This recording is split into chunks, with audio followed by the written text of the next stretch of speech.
नमस्कार दोस्तों, स्वागत है आपका आज के डे 30 में। 14 जून आज की तारीख है, दिन है सोमवार। सोमवार को हम लोग इतिहास का डिस्कशन करते हैं। टॉपिक सुबह आपको बता दिया गया था। आज हम लोग सामाजिक धार्मिक सुधार आंदोलन जो प्राचीन काल में चले उनमें बौद्ध को डिस्कस करने वाले हैं, बौद्ध धर्म को डिस्कस करने वाले हैं। कुछ आपके जानने वाले प्रश्न, कुछ ऐसे भी प्रश्न जिनके बारे में आपको हो सकता है आइडिया ना हो, सब हम यहाँ पर देखेंगे। चलिए शुरू करते हैं। देते हैं पहला प्रश्न। 10 क्वेश्चन हम करेंट अफेयर के भी देखेंगे। कल का जो टेस्ट हुआ, टेस्ट को इस बार सिंगल उसमें रखा गया, कई लोगों को असुविधा भी हुई है। आगे की टेस्ट में वो सही करेंगे। बाकी टेस्ट ओपन कर दिया गया है, वो लोग उस टेस्ट को अब दे सकते हैं, लेकिन रैंकिंग उनकी अब जारी नहीं होगी। आप लोग भी अगर ऐसे टेस्ट देना चाहते हैं, जो लोग अभी इसमें डेली 30 99 सब्सक्रिप्शन में शामिल नहीं है, तो वो लोग इसमें शामिल होकर डेली का टेस्ट और वीकली टेस्ट दे सकते हैं। पहला क्वेश्चन है कि बौद्धों का सबसे पवित्र एवं महत्वपूर्ण त्योहार बैसाख पूर्णिमा है। इसका महत्व है क्योंकि इसी दिन क्या हुआ था। जो ये पूर्णिमा मनाई जाती है, बैसाख पूर्णिमा, वो क्यों मनाई जाती है, ये यहाँ पर प्रश्न पूछा जा रहा है। तो बैसाख पूर्णिमा इसलिए महत्वपूर्ण है क्योंकि इसी दिन बुद्ध का जन्म हुआ था, ज्ञान की प्राप्ति हुई थी और महापरिनिर्वाण की प्राप्ति भी हुई थी। इसका सही उत्तर क्या हो जाएगा? डी इसका सही उत्तर होगा। क्या सही उत्तर होगा? डी। इसमें सारे के सारे ये सब सही है, डी इसका सही उत्तर होगा। और बौद्ध धर्म में इसीलिए बुद्ध पूर्णिमा का बहुत ज्यादा महत्व है, क्योंकि ये जितनी भी घटनाएं सब इसी दिन हुई थी। बुद्ध के उपदेशों का सार और उनकी संपूर्ण शिक्षाओं का आधार स्तंभ किसे माना जाता है? अगला प्रश्न है, इंपॉर्टेंट क्वेश्चन है, किसको माना जाता है? तो ये जो बुद्ध की संपूर्ण शिक्षाएं हैं, अगर प्रतित्व समुत्पाद को आप देखें तो प्रतित्व समुत्पाद को इनकी शिक्षाओं का सार और इसका बेस पिलर यानी आधार स्तंभ माना जाता है। अब इसमें अगर इसकी व्याख्या आप देखें तो बुद्ध ने ये बताया कि जिस प्रकार दुख समुदाय का कारण जन्म है, जो जन्म व्यक्ति लेता है तो उसी कारण से उसको दुख होता है, उसी प्रकार जन्म का कारण अज्ञानता का चक्र है और इस अज्ञान रूपी चक्र को प्रतित्व समुत्पाद कहते हैं। यानी कि ऐसे ही व्यक्ति जीवन मरण में फंसा रहता है, अगर उसको मोक्ष की प्राप्ति करनी है या इसके चक्र से बाहर निकलना है तो इस चक्र को तोड़ना होगा। तो प्रतित्व समुत्पाद ही बुद्ध के उपदेशों का सार है और उनकी संपूर्ण शिक्षाओं का वो आधार स्तंभ है। ठीक है। और इसका मतलब क्या होता है? प्रतित्व का मतलब होता है किसी वस्तु के होने पर, और समुत्पाद का मतलब किसी अन्य वस्तु की उत्पत्ति। ठीक है, किसी वस्तु के होने पर किसी अन्य वस्तु की उत्पत्ति। तो इस तरीके से आपको ये ध्यान रखना है, कभी भी अर्थ भी आपसे पूछा जा सकता है, तो इसको भी आप कर पाए। अगला प्रश्न है, बुद्ध के नैतिक जीवन का आधार क्या है? बुद्ध के नैतिक जीवन का आधार क्या है? बुद्ध ने जितनी भी नैतिक बातें कही तो उन्होंने 10 सीलों की चर्चा की थी। 10 सील जो है ये बुद्ध के नैतिक जीवन का आधार है। बी ऑप्शन यहाँ पर करेक्ट है। और ये 10 सील है कौन कौन से? अहिंसा है, सत्य है, अस्तेय, अपरिग्रह, ब्रह्मचर्य, नृत्य गान का त्याग, श्रृंगार प्रसाधनों का त्याग, समय पर भोजन करना, कोमल सैया का व्यवहार नहीं करना और कामनी कांचन का त्याग करना। ये 10 सील है। अब इसका पालन जो कर ले जाएगा, है ना, वो नैतिक हो जाएगा। अब ऐसा संभव है आजकल की नहीं, आप खुद सोचिए। अष्टांगिक मार्ग को भिक्षुओं का कल्याण मित्र कहा गया है। पहला स्टेटमेंट है, क्या ये बात सही है? कल्याण मित्र जो है ये अष्टांगिक मार्ग को भिक्षुओं का कल्याण मित्र कहा गया है। कल्याण मित्र शब्द अष्टांगिक मार्ग के लिए ही यूज हुआ है और ये निर्माण और महापरिनिर्वाण इसी जन्म में प्राप्त हो सकता है। मतलब ये निर्माण, और यह हटा दीजिए यहाँ से, निर्वाण और महापरिनिर्वाण जो है ये इसी जन्म में प्राप्त हो सकता है, ऐसा मतलब बुद्ध का मानना था, या बौद्ध धर्म में ऐसा विश्वास किया जा सकता है, किया जाता है। तो पहला तो ये सही है, लेकिन दूसरे में जहां तक बात है, मैं आपको बताना चाहता हूं कि निर्वाण तो इसी जन्म में प्राप्त हो सकता है। व्यक्ति जो है निर्वाण की प्राप्ति इसी जन्म में कर सकता है, लेकिन महापरिनिर्वाण मृत्यु के बाद ही संभव है। बहुत सारे लोग आरओ और पीसीएस का एग्जाम जो देने जा रहे हैं तो उसके लिए चाह रहे हैं कि एक अच्छा सा कोर्स लाया जाए जिसमें टेस्ट हो और रिवीजन क्लासेस हो, मतलब रिवीजन भी कराया जाए और सारी चीजें। हमने प्लान कर लिया है, कल परसों, कल ज्यादा उम्मीद है 99.9% कि कल वो लॉन्च हो जाएगा और कुछ उसका शुल्क रखा जाएगा और उसमें टीम वर्क करेगी, तो वो प्रोग्राम लॉन्च होगा। लेकिन ये बेजोड़ कार्यक्रम होगा जो आपको निश्चित तौर पर सफल करेगा। कल कार्यक्रम के बारे में हम बता देंगे, तो उसमें डिटेल में हम चर्चा भी कर देंगे कैसे कैसे क्या करना है। और 100 डेज का ये प्रोग्राम हम स्टार्ट करने जा रहे हैं पीसीएस और आरओ दोनों के लिए। हिंदी इसमें अलग से रहेगा क्योंकि आरओ में हिंदी अलग होता है और सिसैट अलग होता है, तो जिनको हिंदी और सिसैट वो अलग से देख लेंगे। बाकी जीएस के लिए कॉमन प्रोग्राम हम चलाने जा रहे हैं, तो ये ध्यान रखिएगा। अष्टांगिक मार्ग जो है वो कल्याण मित्र कहा गया है इनको बौद्ध भिक्षुओं का। और बौद्ध धर्म के अनुसार मनुष्य के मतलब जो मनुष्य का जीवन है उसका परम लक्ष्य क्या होता है, यहाँ पे जीवन लिखा होना चाहिए। जीवन का परम लक्ष्य जो होता है निर्वाण प्राप्ति। निर्वाण का अर्थ इन्होंने माना दीपक का बुझ जाना, यानी कि जो जीवन मरण का जो चक्र है, एक साइकिल चल रही है, उससे मुक्त हो जाना, और ये निर्वाण इसी जन्म में हो सकता है, लेकिन महापरिनिर्वाण अगर आपको चाहिए तो ये मृत्यु के बाद मिलता है। अगला प्रश्न है, असुमेलित युग की पहचान कीजिए। बौद्ध धर्म से संबंधित ये युग्म दिए हुए हैं। पहला त्रिरत्न, बुद्ध, धर्म और संघ, बिल्कुल सही है। आर्यशत, दुख, दुख समुदाय, दुख निरोध। अष्टांगिक मार्ग के मुख्य भाग, तो वैसे तो अष्टांगिक मार्ग 8 है, लेकिन मुख्य भाग प्रज्ञा, ज्ञान, शील और समाधि, ये है। असुमेलित युग की पहचान करना है। यहाँ पे जो आर्य सत्य हैं ये 4 आर्य सत्य होते हैं। क्या होते हैं? 4 आर्य सत्य। यहाँ पे 3 ही दिए हैं, तो बी वाला जो है वो असुमेलित है। ये 3 तो इसमें है ही है, दुख है, दुख समुदाय है, दुख निरोध है, और दुख निरोध का मार्ग है ना, उसको प्रतिपदा बोलते हैं कि कैसे उसका मतलब दुख निरोध गामिनी प्रतिपदा, दुख का निवारण कैसे किया जाए, तो ये अष्टांगिक मार्ग इसी के अंतर्गत बताए गए निवारण के। तो ये 4 दिए होते हैं, 4 आर्य सत्य हैं, तो वो सही होता। बाकी ये सारी चीजें ही हैं। अष्टांगिक मार्ग के 3 भाग हैं, प्रज्ञा, ज्ञान, शील, समाधि, और इन 3 भागों के अंतर्गत ये 8 अष्टांगिक मार्ग जो है, सम्यक दृष्टि, सम्यक संकल्प, सम्यक वाणी, सम्यक प्रमाण, सम्यक आजीव, सम्यक व्यायाम, सम्यक स्मृति और सम्यक समाधि, ये है इसके अंतर्गत अष्टांगिक मार्ग। यहाँ से भी प्रश्न आपसे पूछा जा सकता है। नेक्स्ट क्वेश्चन, अगला जो प्रश्न है, महात्मा बुद्ध को महापरिनिर्वाण की प्राप्ति किस नदी के तट पर स्थित स्थल पर हुई? यहाँ पे नदी कौन सी थी जहां पर जो स्थल जहां पे इनको महापरिनिर्वाण प्राप्त हुआ, तो वो जो स्थल था वो किस नदी के तट पर था, ये पूछा जा रहा है। ये नदी थी हिरण्यवती नदी। ए ऑप्शन इसका बिल्कुल करेक्ट है। आप लोग अपना उत्तर देते जाइए और इससे मिलान करते जाइए। महात्मा बुद्ध अपने जीवन के अंतिम पड़ाव में कुशीनारा पहुंचे थे, और कुशीनारा जो था ये हिरण्यवती नदी के तट पर स्थित था, और 483 ईसा पूर्व में 80 वर्ष की अवस्था में इनकी मृत्यु हुई थी। और बौद्ध परंपरा में इसी जो ये मृत्यु है, इसको क्या कहते हैं? महापरिनिर्वाण के नाम से जाना जाता है। और मृत्यु से पूर्व कुशीनारा के परिवारजक सुबक्ष को उन्होंने अपना अंतिम उपदेश दिया था। ये भी एक प्रश्न बनता है, किसको दिया था? सुबक्ष को। और महापरिनिर्वाण के बाद बुद्ध का जो अवशेष था उसको 8 भागों में विभाजित कर दिया गया था। ये भी ध्यान रखिएगा, पूछा जाता है। अगला प्रश्न है, बुद्ध ने अपने जीवन के सर्वाधिक उपदेश श्रावस्ती में दिए, वो किस देश की राजधानी थी? यहाँ से आपका एक तैयार हो रहा है कि श्रावस्ती में इन्होंने उपदेश दिए थे, और ये जो राजधानी थी वो किसकी थी, ये प्रश्न पूछा जा रहा है। और ये राजधानी थी कौशल की।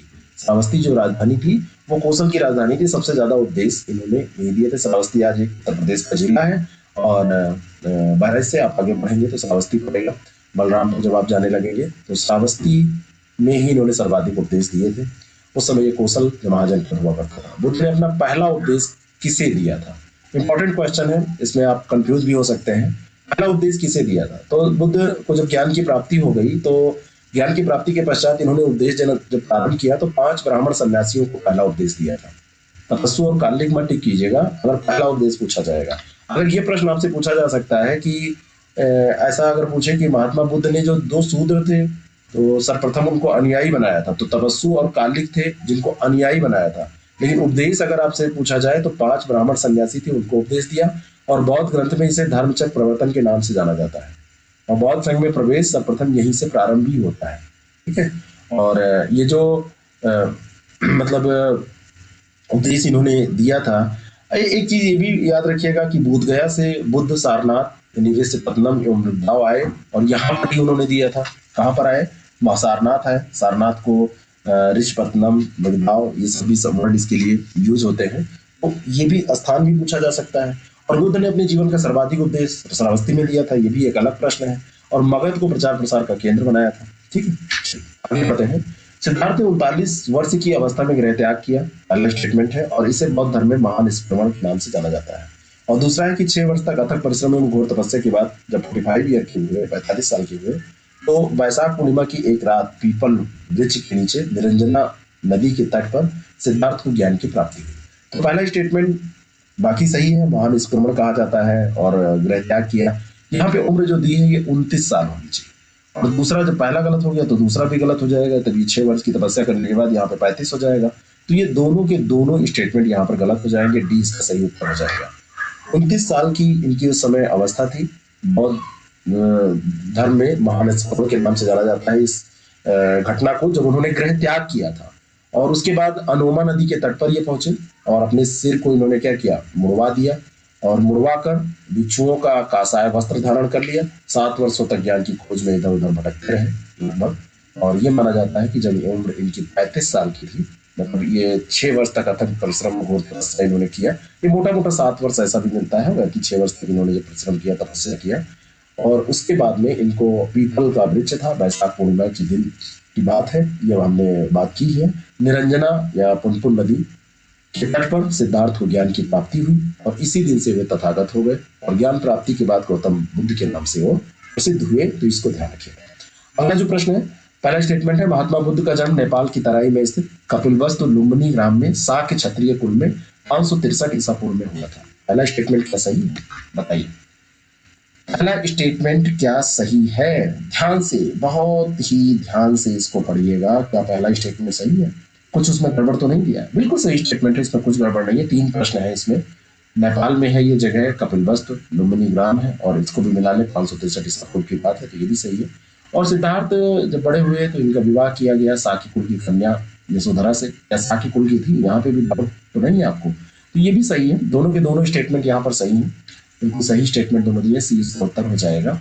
और माता का नाम इनके महामाया था, पिता का नाम शुद्धोदन था। 7वें दिन माता का देहांत हो गया था जब ये पैदा हुए थे। और फिर इनकी मौसी थी प्रजापति गौतमी, उन्होंने इनका पालन पोषण किया था। 16 वर्ष की अवस्था में सिद्धार्थ का विवाह फिर साकी कुल की कन्या यशोधरा से हुआ। और बौद्ध ग्रंथों में इनका नाम और बहुत सारे नाम मिलते हैं। इनको बुम्बा कहा जाता है, गोपा कहा जाता है, भद्दगच्छना कहा जाता है। तो चाहे बिम्बा कहा जाए, गोपा कहा जाए, भद्दगच्छना कहा जाए, सब एक ही है।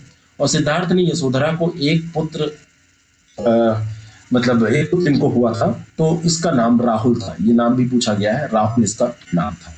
अगला जो प्रश्न है, 6ठी शताब्दी ईसा पूर्व में भारत में नवीन धर्मों की उत्पत्ति के क्या कारक थे? उस समय बौद्ध धर्म और जैन धर्म आए। बौद्ध धर्म का डिस्कशन हम कर रहे हैं, तो क्या कारण था? जो वैदिक धर्म उस समय का था वो जटिल हो गया था, जाति प्रथा की जटिलता हो गई थी, बढ़ गया था, जटिल हो गया था, जटिलता बढ़ गई थी। और वैश्य वर्ग के महत्व में वृद्धि हुई थी। तो वैश्य वर्ग के महत्व में तो वृद्धि हो गई, उत्पादक सबसे बड़ा वर्ग, मतलब सबसे ज्यादा व्यवसाय करने वाला, पैसे वाला वर्ग। और उसके बाद में उसको समाज में जो स्थान था वो ब्राह्मणों और क्षत्रियों के बाद मिलता था। तो वैश्यों को कोई सहारा ऐसा चाहिए था, तो बौद्ध जन और जैन धर्मों ने सहारा दिया, तो ये भी इसका एक कारण था। उपयुक्त सभी सही है, डी ऑप्शन इसका बिल्कुल करेक्ट हो जाएगा। ठीक है, वैदिक धर्म की जटिलता, जाति प्रथा की जटिलता, वैश्य वर्ग में महत्व में जो वृद्धि हुई, अनुकूल राजनीतिक दशाएं भी ऐसी हो गई, है ना। और एक ही भी कारण था, सर्वाधिक शक्तिशाली राज्य उस समय मगध था और इसके शासक था बिंबिसार, और अजातशत्रु ब्राह्मणों के प्रभाव से ये मुक्त थे और इन्होंने नवीन धर्म को संरक्षण प्रदान करने में कोई हिचक नहीं की, इन्होंने प्रदान किया। तो एक राजनीतिक स्थिति भी जरूरी होती है, वो भी मिल गई थी। अगला जो प्रश्न है, गौतम बुद्ध को एक देवता का स्थान किस राजा के युग में प्राप्त हुआ? बहुत बढ़िया प्रश्न है, किस राजा के युग में इनको देवता की तरह पूजा जाने लगा? तो इस प्रश्न का सही उत्तर हो जाएगा कनिष्क। क्या सही है? कनिष्क, बी ऑप्शन इसका करेक्ट है। कनिष्क के समय संपन्न हुई थी चतुर्थ बौद्ध संगीति। बाकी आप बौद्ध संगीति के बारे में आप जानते हैं। तो इनमें एक हीनयान और महायान नाम से 2 संप्रदाय थे जो कि स्पष्ट तौर पर विभक्त हो गए थे, अलग अलग। तो महायान शाखा में बुद्ध को देवता माना गया और उनकी पूजा की जाने लगी। और इसी प्रकार कनिष्क के काल में बौद्ध धर्म की महायान शाखा के तहत गौतम बुद्ध को एक देवता का स्थान मिल गया। तो देवता का स्थान इनको कनिष्क के समय ही मिला था। अगला प्रश्न है, निम्न में से किस काल में बुद्ध की खड़ी प्रतिमा बनाई? खड़ी प्रतिमा किस काल में बुद्ध की बनाई गई थी? ये प्रश्न आपसे पूछा जा रहा है और ये कुषाण काल था। कौन सा काल था? कुषाण काल। गांधार और मथुरा कला शैली के तहत बुद्ध एवं बुद्ध शक्तियों की बहुसंख्यक मूर्तियां बनाई गई। इसमें बैठी एवं खड़ी, अगर बैठी भी आपसे पूछा जाए तो बैठी मुद्रा भी यहाँ पर मिल जाएगी और खड़ी मुद्रा भी आपको यहाँ से मिल जाएगी, तो ये ध्यान रखिएगा। और मथुरा में ही बुद्ध मूर्तियों का निर्माण किया गया और इसके लिए पर्याप्त आधार यहाँ पर था, तो ये ध्यान रखिएगा। कुषाण काल में हुआ, खड़ी बैठी दोनों। और बौद्ध मत में पातिमोक्ष से क्या अभिप्राय है? पातिमोक्ष ये शब्द अगर आपसे पूछा जाए तो पातिमोक्ष का मतलब क्या होता है? ये 4 ऑप्शन आपके सामने, इसमें संघ का नियम जो दिया है ये पातिमोक्ष का मतलब होता है। प्रातिमोक्ष भी इसको कहते हैं, पातिमोक्ष को प्रातिमोक्ष भी कहते हैं। और बौद्ध धर्म के अनुशासन संबंधी जो विधि निषेध और उन्हें भंग करने पर जो किए जाने वाले जो प्रायश्चित हैं उनका संकलन है पातिमोक्ष, है ना। प्रतिमोक्ष इसका सही वो है, बाकी पातिमोक्ष इसको कह देते हैं। और इसका बौद्ध समाज में बड़ा महत्व है ना। उम्मा में 2 बार पाठ किए जाने का इसका विधान है कि कोई ऐसी चीजें अगर हो जाती हैं, किसी भी तरीके से कुछ भंग करते हैं आप नियम, तो उसका प्रायश्चित आप कर सकते हैं। अगला प्रश्न है, बौद्ध धर्म में उपावस्था क्या थी? उपावस्था क्या थी? इसका एक नाम और होता है, अगर उस नाम से आप जानते हो तो वो भी जान लीजिए। अगर उपावस्था के से अलग आपसे पूछ लिया जाए कि उपावस्था की जगह अगर लिख दिया जाए उपोस्थ, तब भी सही है। तो उपोस्त क्या थी अगर ये कहा जाए तो ये बौद्ध भिक्षुओं द्वारा प्रत्येक पखवाड़े में पूर्ण चंद्र एवं नौ चंद्र रातियों में एकत्रित होने के अवसर पर किए जाने वाला अपराध शोकोक्ति कृत्य था। यानी कि इस अवसर पर जो भी वो अपराध करते थे उसको क्या करते थे, स्वीकार करते थे और उसको प्रायश्चित करते थे। तो यही इसी को उपोस्त या उपावस्था कहा जाता था। ठीक है, तो ये उपोस्त भी ध्यान रखिएगा। सुवर्ण प्रभास सूत्र पुस्तक संबंधित है किससे? मैंने बताया ना कि बौद्ध धर्म दो भागों में बट गया था, है ना, दो भागों में बट गया। तो बौद्ध धर्म का जो महायान, बौद्ध धर्म की जो महायान शाखा है, तो महायान सूत्रों में वैपुल्य सूत्रों के रूप में प्रसिद्ध कुछ धर्म ग्रंथ बहुत महत्वपूर्ण है। उन्हीं में एक आता है सधर्म पुंडलीक, सुवर्ण प्रभास एक है, ललित विस्तार है और सम्माधिराज है। तो ये बौद्ध धर्म से रिलेटेड है। ये तो यहाँ इस चैप्टर में क्लियर ही है। यहाँ पे ललित विस्तार ये हो जाएगा और सम्मादि राज, इनका भी नाम याद रखिएगा। ये सब बौद्ध धर्म के महायान सत्रों में या महायान शाखा से संबंधित है। कौन सा राजा गौतम बुद्ध की समान आयु का था? पूछा जा रहा है कि उनका समकालीन कौन था। तो यहाँ पर जितने भी विकल्प दिए इसमें बिंबिसार जो था इनका समकालीन था, गौतम बुद्ध की समान आयु का ये था। और मगध में हर्यक वंश की स्थापना इसने की थी। 544 ईसा पूर्व इसका जीवन काल, और जबकि गौतम बुद्ध का जीवन काल 563 से 483 ईसा पूर्व। तो ये बीच में लगभग मतलब ये आता है उनके साथ में या उनके समकालीन या उनके समान आयु का।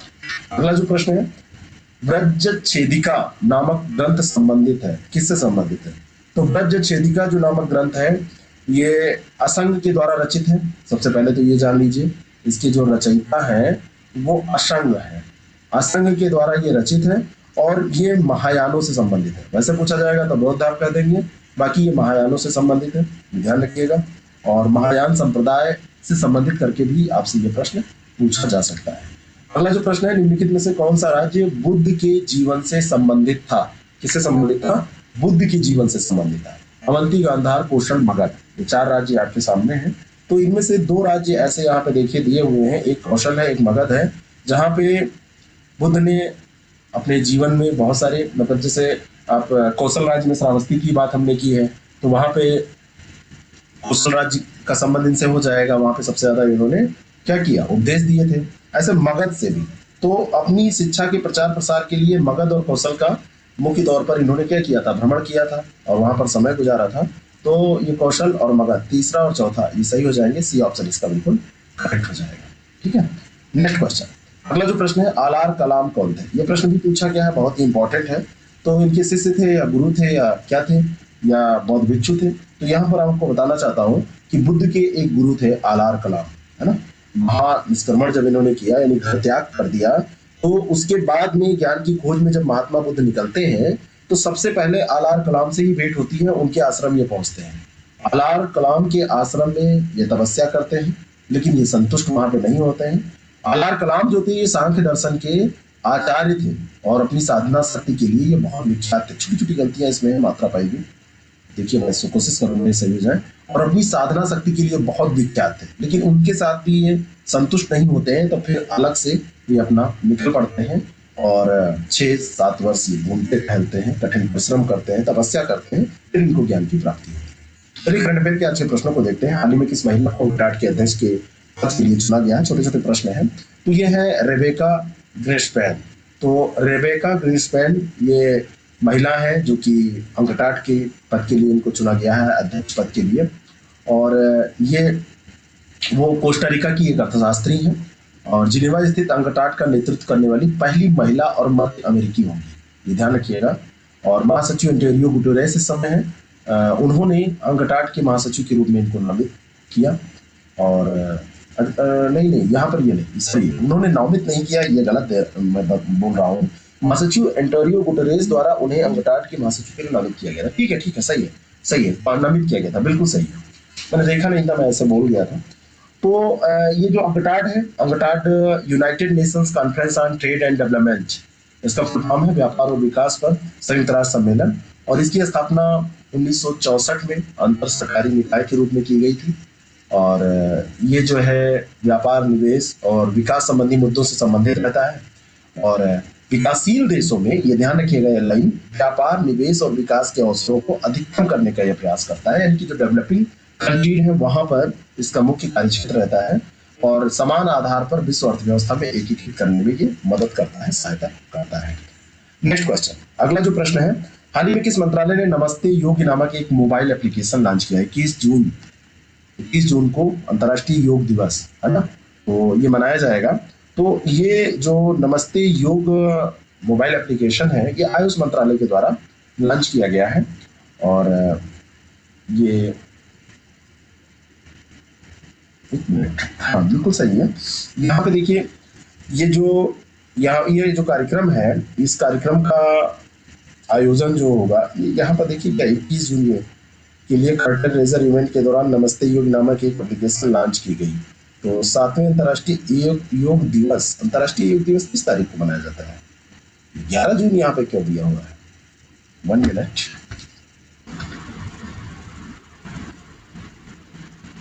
यहाँ पर ये 11 जून, ये ध्यान रखिएगा। यहाँ पर मैं आपको बताना चाहता हूँ, ये ऐप लॉन्च किया गया है ना, मोबाइल एप्लीकेशन लॉन्च किया गया है दिवस के लिए। ये ध्यान रखिएगा, कंफ्यूज मत होइएगा, के लिए लॉन्च किया गया है, बिल्कुल कंफ्यूज नहीं होना है।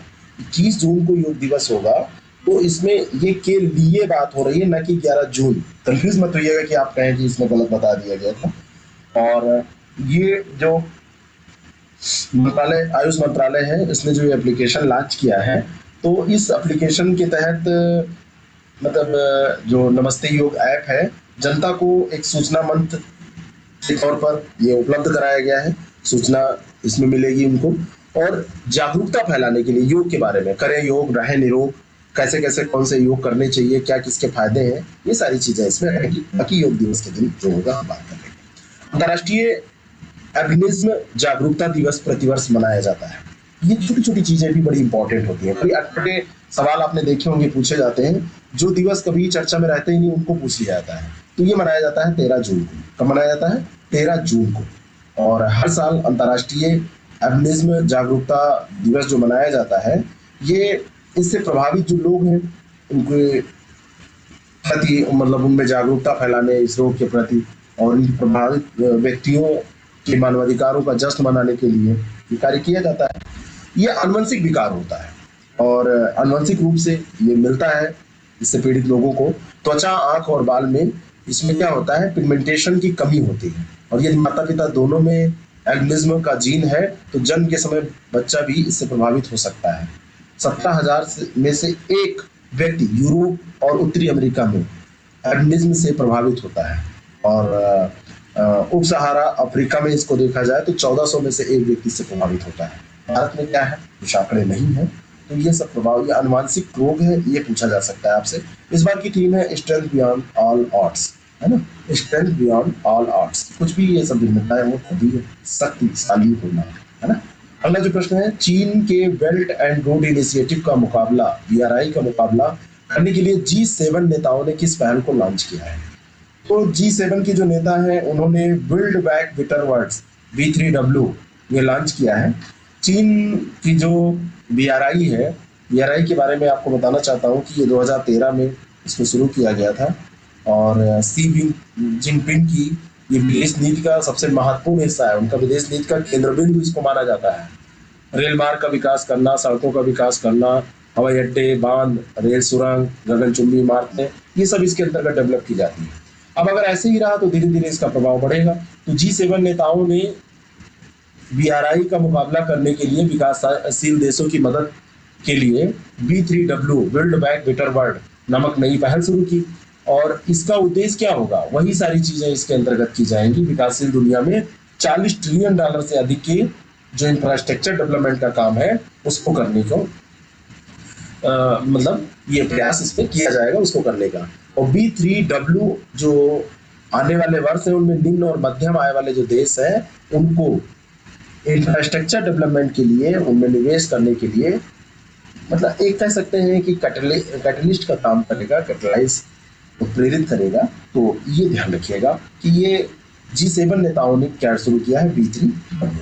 अगला जो प्रश्न है, PM मोदी ने किस शिखर सम्मेलन में वन अर्थ वन हेल्थ का आह्वान किया? तो ये G7 शिखर सम्मेलन में ही, G7 का सदस्य नहीं है भारत, लेकिन मोदी, भारत को बुलाया गया था, भारत की तरफ से मोदी जी गए, तो उन्होंने अपना जो फार्मूले में वो बात करते हैं, वहां पे भी छाप छोड़ी।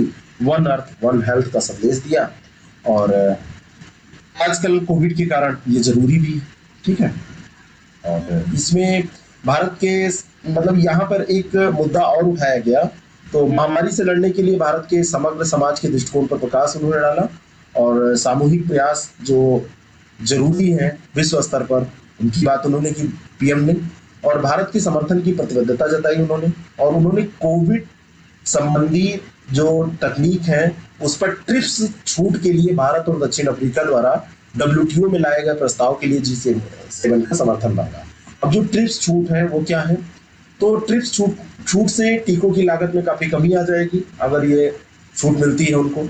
अन्य देशों के साथ दवाओं की मुक्त प्रवाह और प्रौद्योगिकी हस्तांतरण के लिए एक इन्वायरमेंट बनेगा।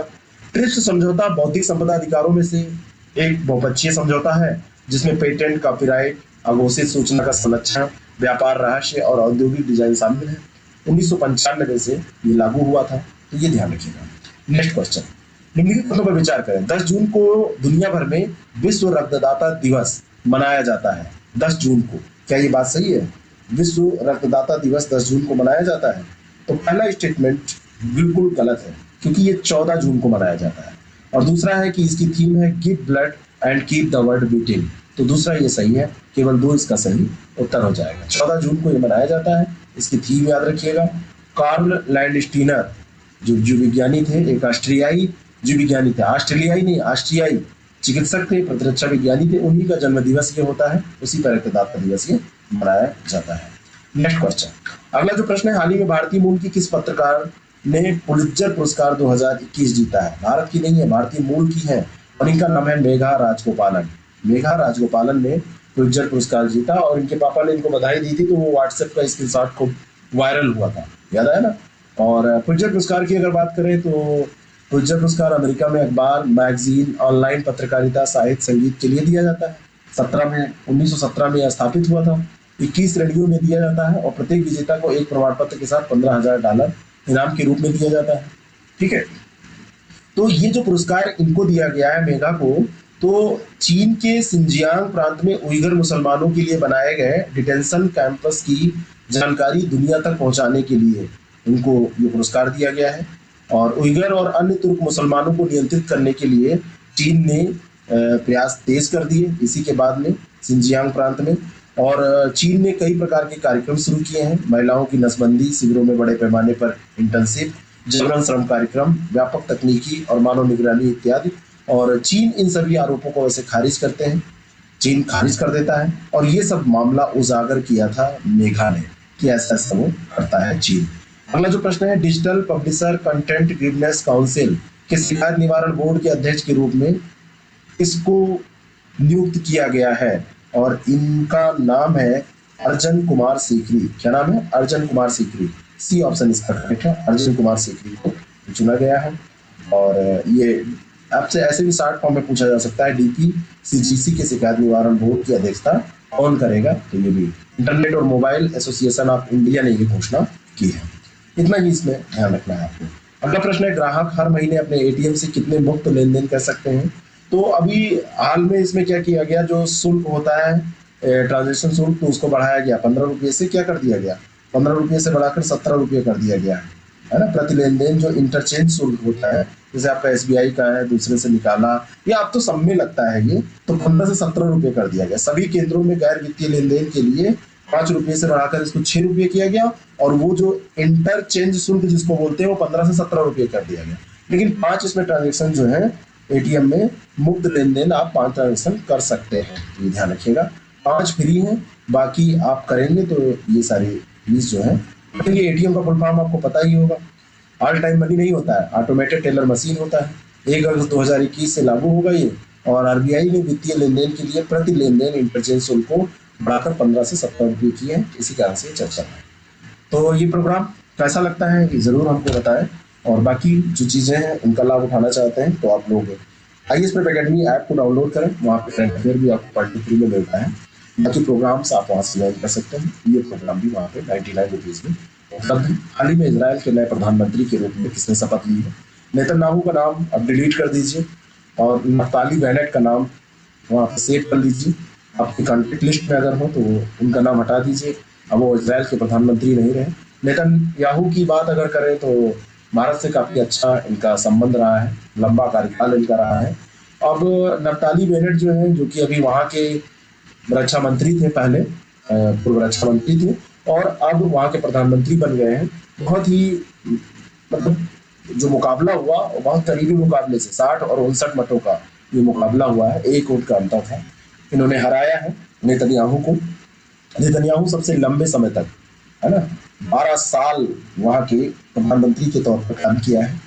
और जो नफ्ताली है, ये दक्षिणपंथी यामीना पार्टी के नेता हैं और इजराइल के 13वें प्रधानमंत्री बन गए। तो 13वें प्रधानमंत्री ये ध्यान रखिएगा।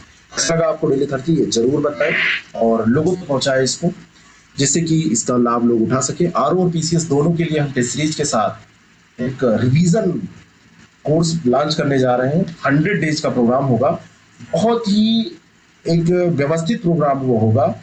उसमें आप अगर पार्टिसिपेट करते हैं तो मेरे ख्याल से आपका प्रीलिम्स का एग्जाम कोई नहीं रोक सकता, और उसके साथ में बहुत सारी और चीजें आपकी तैयार होंगी जो आपकी मेंस में भी काम आएंगी। Thank you so much. उसमें आप पार्टिसिपेट करना चाहते हैं तो आप जुड़े रहें हमसे, आपको जानकारी मिल जाएगी।